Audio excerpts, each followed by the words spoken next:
السلام علیکم ورحمۃ اللہ وبرکاتہ۔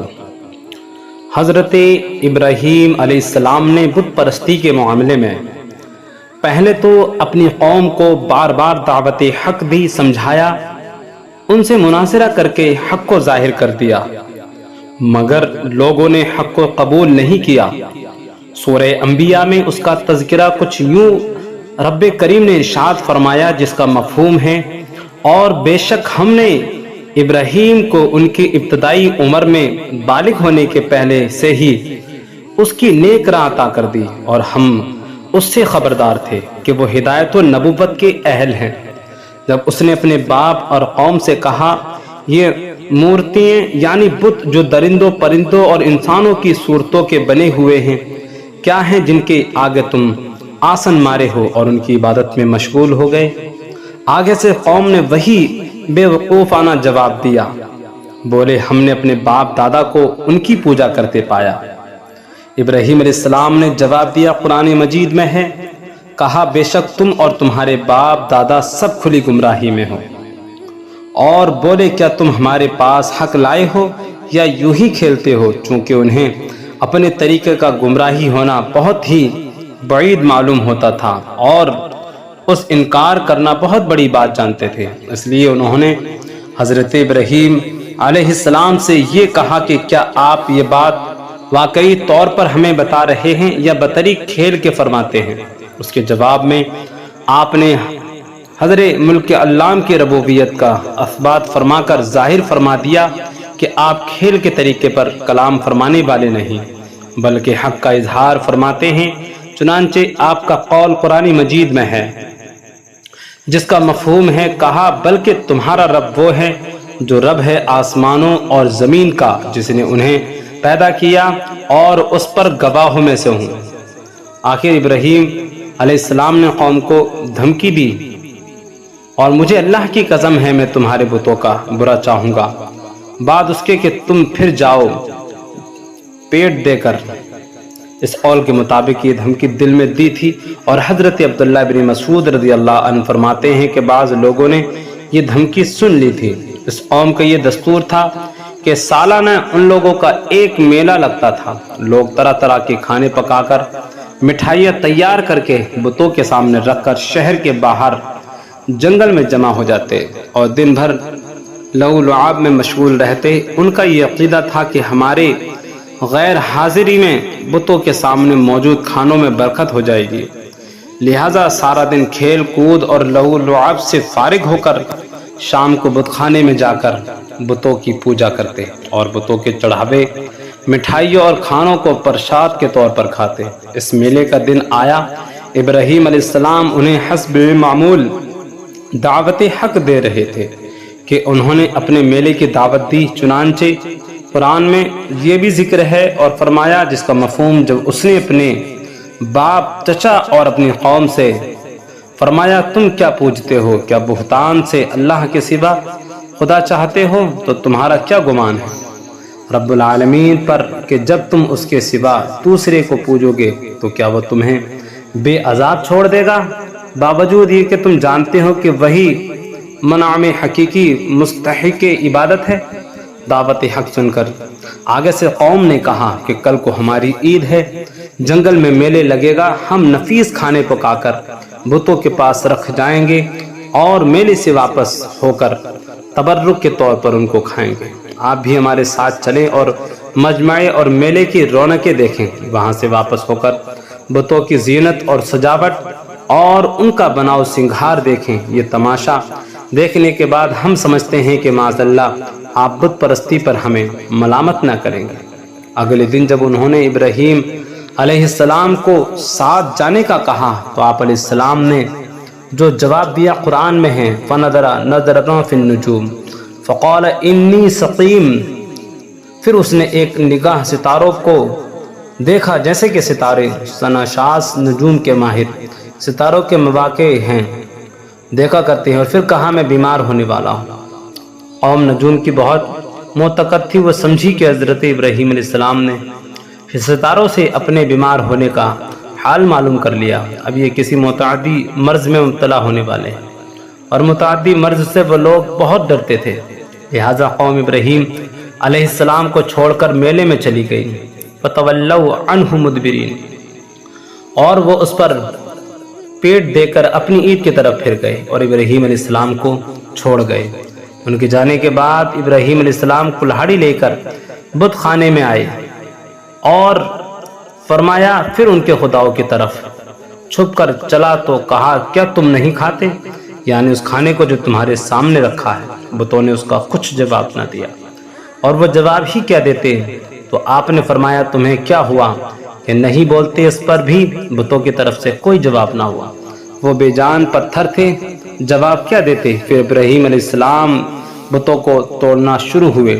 فراغ علیہم ضربا فی الیمین، تو لوگوں کی نظر بچا کر انہیں داہنے ہاتھ سے مارنے لگا۔ ابراہیم علیہ السلام نے بتوں کو مار مار کر پارا پارا کر دیا، چکنا چور کر ڈالا، اور سب سے بڑے بت کو چھوڑ دیا، اور کلہاڑی اس کے کندھے پر رکھ کر آپ بت خانے سے باہر چلے آئے۔ پھر قرآن مجید میں ارشاد فرمایا، فَجَعَلَهُمْ جُذَاذًا إِلَّا كَبِيرًا لَهُمْ لَعَلَّهُمْ إِلَيْهِ يَرْجِعُونَ، ارشاد فرمایا تو ان سب کو بتوں کو توڑ کر چورا کر دیا، مگر ایک کو جو ان سب کا بڑا تھا اسے چھوڑ دیا، کلہاڑی کو اس کے کندھے پر رکھ دیا، شاید کہ وہ اس سے کچھ پوچھیں، یعنی بڑے بت سے ان چھوٹے بتوں کا کیا حال ہے، یہ کیوں ٹوٹے، اور بسولہ تیری گردن پر کیسا رکھا ہے؟ اور انہیں اس کا عجز ظاہر ہوا، اور انہیں ہوش آئے کہ ایسے عاجز خدا نہیں ہو سکتے۔ یا یہ معنی ہے کہ وہ ابراہیم علیہ السلام سے دریافت کریں اور آپ کو حجت قائم کرنے کا موقع ملے۔ چنانچہ جب قوم کے لوگ شام کو واپس ہوئے اور بت خانے میں پہنچے اور انہوں نے دیکھا کہ بت ٹوٹے پڑے ہیں، وہ اپنے خداؤں کی یہ حالت دیکھ کر حیران ہو گئے کہ کسی کی ٹانگ نہیں، کسی کا ہاتھ نہیں، کسی کا کان نہیں، اور کسی کا سر نہیں، اور ان سب کے سب سر کے بل گر پڑے، صرف ایک بڑا بت صحیح سالم کھڑا نظر آ رہا ہے اور اس کے کندھے کلہاڑی رکھی ہوئی ہے۔ وہ لوگ آپس میں ایک دوسرے سے پوچھنے لگے، بولے، کس نے ہمارے خداؤں کے ساتھ یہ کام کیا؟ بے شک وہ ظالم ہے۔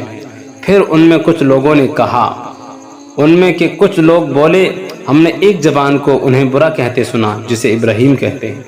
یہ خبر نمرود جبار اور اس کے امراء کو پہنچی تو نمرود اور اس کے امراء غصے اور انتقام میں بھر گئے اور یہ طے کیا کہ ابراہیم علیہ السلام کو سب کے سامنے لا کر فیصلہ کیا جائے۔ چنانچہ قرآن مجید میں ہے، قالوا فأتوا به على أعين الناس لعلهم يشهدون، بولے تو اسے لوگوں کے سامنے لاؤ، شاید وہ گواہی دے کہ یہ حضرت ابراہیم علیہ السلام ہی کا کام ہے، یا ان سے بتوں کی نسبت ایسا کلام سنایا گیا۔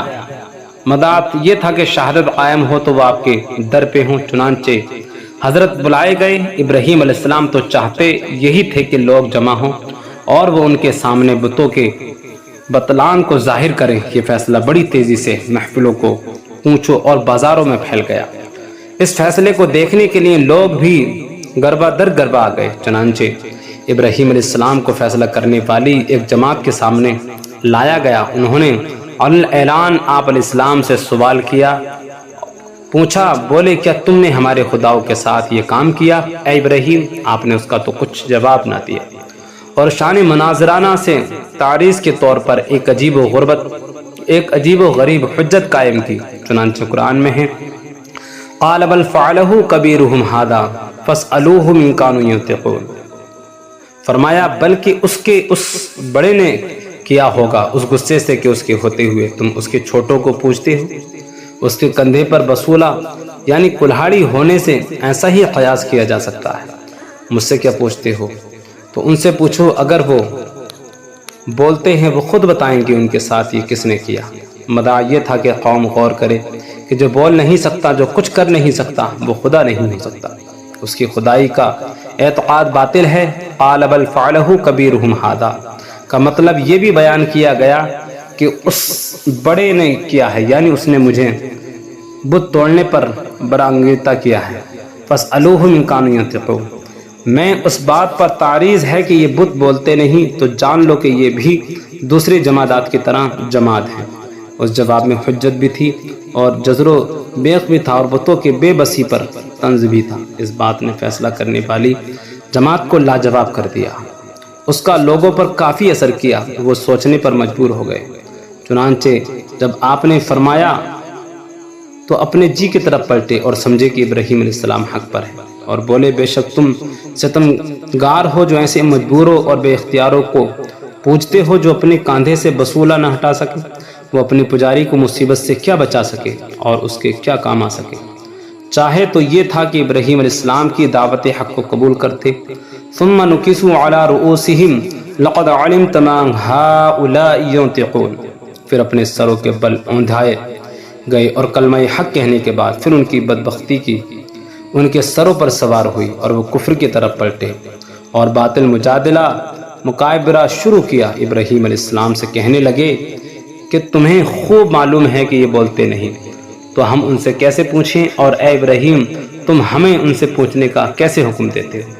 اس پر ابراہیم علیہ السلام نے بڑے پیارے انداز میں انہیں سمجھایا، چنانچہ قرآن مجید میں ہے قال افتعبدون من دون اللہ ما لا ينفعکم شیئا ولا یضرکم اف لکم ولما تعبدون من دون اللہ افلا تعقلون۔ کہا تو کیا اللہ کے سوا ایسے کو پوجتے ہو جو نہ تمہیں نفع دے اگر اسے پوجو اور نہ نقصان پہنچائے، اگر اس کا پوجنا موقوف کر دو تب تم پر ان بتوں پر جن کو اللہ کے سوا پوجتے ہو، تو کیا تمہیں عقل نہیں کہ اتنا بھی سمجھ سکو کہ یہ بت پوجنے کے قابل نہیں؟ تو دوستو، یہاں تک یہ واقعہ آپ کو پسند آیا تو ہمارے چینل کو سبسکرائب کر کے بیل آئیکن کو دبائیں۔ ملتے ہیں پھر اگلے ایپیسوڈ میں، تب تک کے لیے السلام علیکم ورحمۃ اللہ وبرکاتہ۔